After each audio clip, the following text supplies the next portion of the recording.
اللهم صل على سيدنا محمد يا رب صل وسلم دائما أبدا. السلام علیکم ورحمۃ اللہ وبرکاتہ. اللہم صلی علی محمد النبی الامی وعلی آلہ وسلم تسلیما. جیسا کہ گزشتہ آپ نے بحیرہ نامی ایک عالم سے ملاقات کی واقعے کی تفصیل کو آپ نے سنا ہے تھوڑی بہت.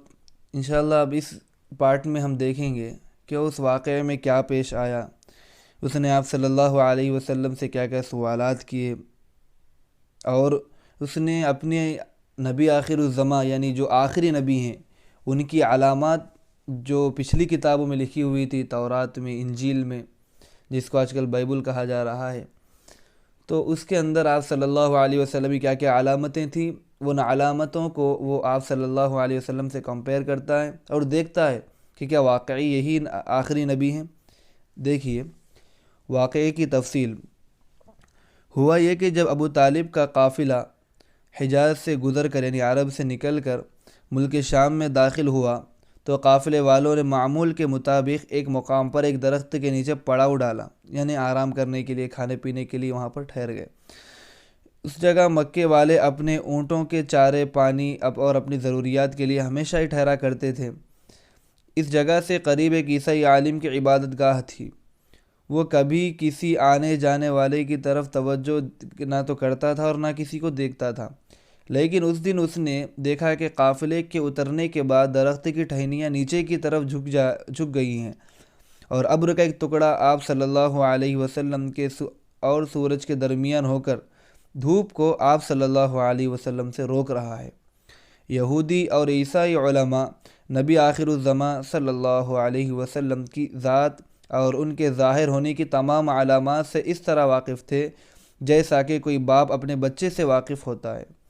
ان کیفیات کو دیکھ کر اس کی توجہ آپ صلی اللہ علیہ وسلم کی طرف مبذول ہو گئی. اس نے اپنے خادم سے کہہ کر جلدی سے کھانے پینے کی چیزوں کا انتظام کروایا اور قافلے والوں کو دعوت دی. ان لوگوں کو بہت تعجب ہوا کیونکہ کبھی ایسا نہ ہوا تھا.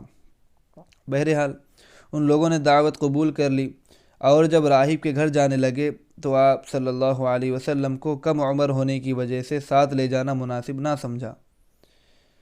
نامناسب سمجھ کر وہیں سامان کے پاس آپ صلی اللہ علیہ وسلم کو چھوڑ دیا. یعنی لوگ قافلے کے جو لوگ تھے وہ تو دعوت قبول کرنے کے لیے چلے گئے، مگر آپ صلی اللہ علیہ وسلم جو کہ چھوٹی عمر کے تھے ان کو سامان کے پاس نگرانی کے لیے رکھ کر چلے گئے.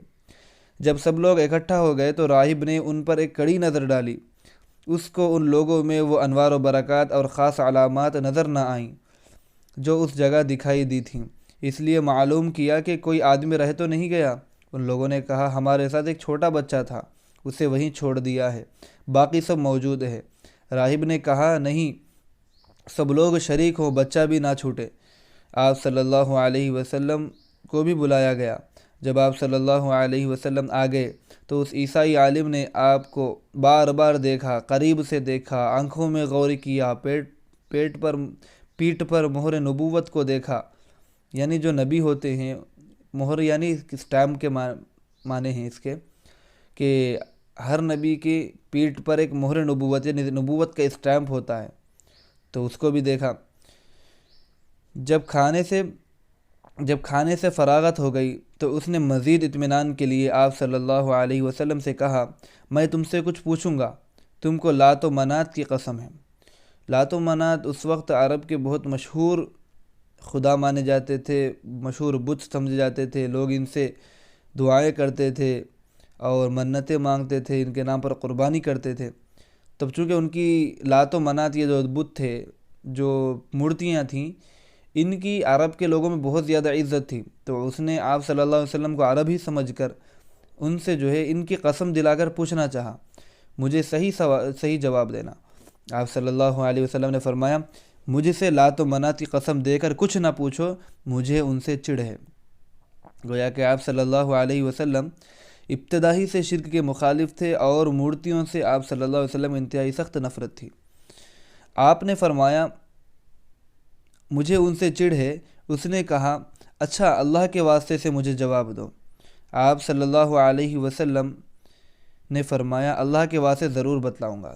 یہ بات ہمارے ذہن نشین ہونی چاہیے کہ اہل عرب کا جو نظریہ تھا حقیقت میں وہ اللہ تعالیٰ ہی کو خدا مانتے تھے، اللہ تعالیٰ کو ہی سب سے بڑا بادشاہ مانتے تھے، آپ اللہ تعالیٰ کو ہی شہنشاہ عالم مانتے تھے، مگر ان کا کہنا یہ تھا کہ ہم نے جو بت بنائے ہیں، جو لات و منات ہیں، عزیٰ ہیں، یہ بت جو ہے آپ اللہ تعالیٰ کے معزز بندے ہیں، خاص بندے ہیں، اللہ تعالیٰ نے ان کو جو ہے ہم پر مسلط کیا ہے کہ ہم پر وہ جیسے چاہیں جو چاہیں ہمارے ساتھ کریں، اس لیے ہم ان کو خوش کرتے ہیں، یعنی ان جو چھوٹے چھوٹے بت ہیں ان کو خوش کرتے ہیں، اس کے بعد جو ہے اللہ تعالیٰ خود بخود خوش ہو جائیں گے۔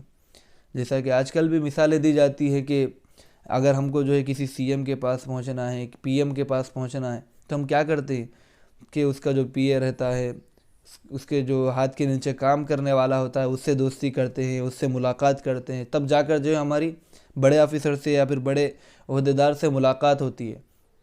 حالانکہ یہ بات بالکل غلط ہے۔ اللہ تعالیٰ کی ذات انسان کے شہرک سے بھی زیادہ قریب ہے، اللہ تعالیٰ ہر چیز سے واقف ہے، اور اللہ تعالیٰ ہر بندے سے 70 ماؤں سے زیادہ محبت کرتے ہیں۔ تو ہمارا یہ نظریہ نہیں ہونا چاہیے کہ یہ اللہ کے جو ہے اللہ تعالیٰ کی طرف سے مقرر کیے ہوئے ہیں کہ ان کے ذریعے سے ہماری منتیں پوری ہوتی ہیں، ان کے ذریعے سے ہماری حاجات و ضروریات پوری ہوتی ہیں، ایسا بالکل نہیں ہے۔ ہر ضرورت کو پورا کرنا یہ اللہ تعالیٰ کے ہی ذمہ ہے۔ یہ بات غلط ہے یا صحیح ہے، اللہ تعالیٰ کے جو مخصوص بندے ہیں ان سے منتیں مانگنا صحیح ہے یا غلط ہے، یہ بات تو دور کی بات، احادیث اور قرآن کی روشنی میں ہم کو یہ کبھی تذکرہ نہیں ملتا کہ صحابہ نے کبھی اس طرح کا عمل کیا ہے۔ اگر یہ عمل صحیح ہوتا تو صحابہ اس کو ضرور کرتے، مگر صحابہ نے بھی اس کو نہیں کیا ہے، اس لیے ہم کو بھی اس سے بچنا چاہیے۔ تو ان سب کے جوابات دیے تو اس کو یقین ہو گیا، جو چاہو پوچھو۔ اس نے آپ صلی اللہ علیہ وسلم سے کھانے پینے، سونے اور جاگنے وغیرہ سے متعلق کئی سوالات کیے۔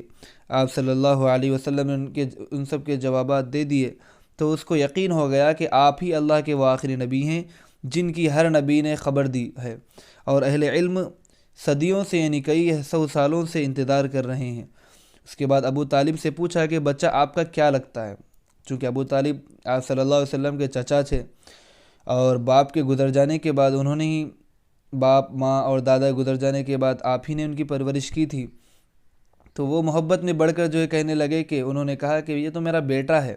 راہب نے کہا غلط ہے، کیونکہ میرے علم کے مطابق، یعنی میں نے جو پچھلی کتابوں میں پڑھا ہے، دیکھا ہے، اس کے مطابق اس کے باپ کا اس کی پیدائش سے پہلے انتقال ہو جانا چاہیے۔ آپ لوگ اس بات کا انداز دیکھیے کہ کس طریقے سے اللہ تعالیٰ نے اور پچھلی کتابوں میں آپ صلی اللہ علیہ وسلم کا ذکر موجود ہے، یہاں تک ہے کہ جو آخری نبی ہوں گے وہ بالکل یتیم ہوں گے، اس کی پیدائش سے پہلے انتقال ہو جانا چاہیے۔ تب انہوں نے کہا کہ ہاں یہ میرا بھتیجا ہے اور اس کے والد کا پہلے ہی انتقال ہو گیا ہے۔ اس پر اس نے بتلایا کہ انہیں گھر واپس کر دیجئے، یعنی واپس عرب بھیجا دیجئے، آگے مت لے جائیے، اس لیے کہ یہودی اس کو برداشت نہ کر سکیں گے۔ آپ صلی اللہ علیہ وسلم کی نبوت کی تصدیق ہر نبی نے کی ہے۔ اللہ تعالیٰ نے عیسیٰ علیہ السلام سے بھی کہلوایا ہے کہ آخری نبی آنے والے ہیں، موسیٰ علیہ السلام سے بھی کہلوایا ہے آخری نبی آنے والے ہیں۔ اس لیے ہمارا اسلام پر، آپ صلی اللہ علیہ وسلم پر پختہ عقیدہ ہونا چاہیے کہ اللہ تعالیٰ کے علاوہ کوئی معبود نہیں، اور جناب محمد رسول اللہ صلی اللہ علیہ وسلم آخری نبی ہیں، اب آپ کے بعد کوئی نبی آنے والا نہیں، کوئی رسول آنے والا نہیں۔ اللہ تعالیٰ ہم تمام کو موت تک اس عقیدے پر باقی رکھے۔ مولا صلی وسلم دائما ابدا علی حبیبک خیر الخلق کلہم۔ السلام علیکم ورحمۃ اللہ وبرکاتہ۔